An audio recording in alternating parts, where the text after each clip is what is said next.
ঠিক, এই আধুনিক থিওরিগুলো যেন সেই পুরনো ভাবনারই নতুন পোশাক। বেশ আকর্ষণীয়। আচ্ছা, কৈলাসের এই রহস্যের পাশেই তো রয়েছে মানসরোবর হ্রদ, খানিকটা দক্ষিণে। হ্যাঁ, প্রায় ৪,৫৯০ মিটার উঁচুতে স্বচ্ছ মিষ্টি জলের হ্রদ। মানস সরোবর মানে মনের হ্রদ। হ্যাঁ, মানস মানে মন, সরোবর মানে হ্রদ। হিন্দু পুরাণ মতে এটা নাকি সৃষ্টিকর্তা ব্রহ্মা তার মন থেকে তৈরি। ও, জলটা নিশ্চয়ই খুব ঠান্ডা। কনকনে ঠান্ডা, কিন্তু তীর্থযাত্রীরা বিশ্বাস করেন ওখানে স্নান করলে নাকি সব পাপ ধুয়ে যায়। আর ওই টলটলে জলে কৈলাসের ছায়া দেখা। সে তো এক অসাধারণ দৃশ্য।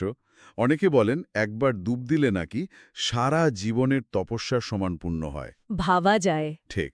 আর মানস সরোবরের এই যে শান্ত পবিত্র রূপটা, এটা কৈলাসের ওই রুক্ষ অজেয় চেহারার ঠিক উল্টো। যেন একটা কন্ট্রাস্ট। হ্যাঁ, যেন ওই কঠিন পর্বতের পায়ের কাছে একটা শান্ত আশ্রয়, কৈলাসের আশীর্বাদের দিকটা। কিন্তু এই শান্তির ঠিক পাশেই আবার অন্য ছবি।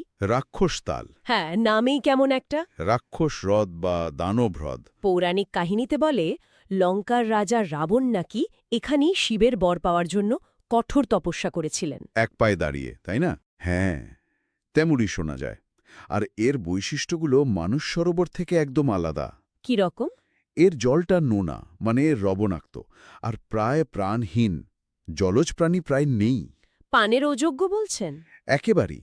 আর লোকে বলে এর কালো থমথমে জল দেখলে নাকি মনে ভয় ধরে। দুটো হ্রদ পাশাপাশি, অথচ এত তফাৎ। সত্যি অবাক করার মতো। বিজ্ঞানীরা বলেন এর কারণ ভূতাত্ত্বিক গঠন আলাদা, জলের উৎস ভিন্ন। আচ্ছা, মানে সায়েন্টিফিক কারণ আছে। হ্যাঁ, কিন্তু আধ্যাত্মিক ব্যাখ্যাটাও খুব জোরালো। সেটা কি? মনে করা হয় এই